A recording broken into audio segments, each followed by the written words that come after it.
जय श्री राम। अग्निवीर हिंदू संगठन के जाबाज गौरक्षक जगदीश भाई भरवाड़ को बातमी मिली कि पलसाड़ा के बालेश्वर गांव के कसाईयों द्वारा गौ माता का कत्ल कर दिया जा रहा है। जगदीश भाई पलसाड़ा पुलिस के साथ साजन भाई भरवाड़, गबरूख भाई भरवाड़, नौसारी सूरत गौरक्षक टीम के साथ घटना स्थल पर पहुंच गए।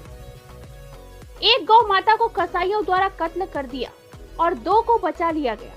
एक कसाई को गौरक्षक टीम पकड़कर पुलिस के हवाले कर दिया गया।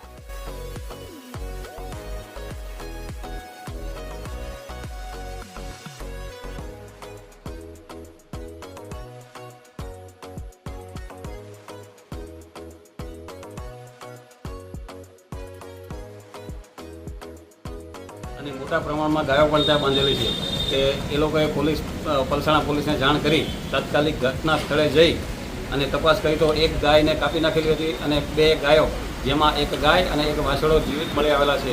ગુજરાતમાં ગૌહત્યા ઉપર પ્રતિબંધ છે, કડકમાં કડક કાયદો છે, પણ આ કાયદો ફક્ત ને ફક્ત કાગળ ઉપર જ છે એવું અમને લાગી રહ્યું છે।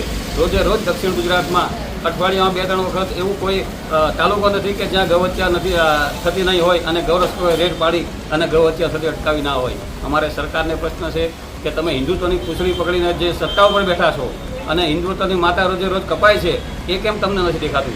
અમારા ગુજરાતના ગૃહમંત્રી સુરતના છે, CR પાટીલ પણ સુરતના છે, છતાં પણ સુરત જિલ્લામાં આટલી ગૌહત્યા કેમ થાય?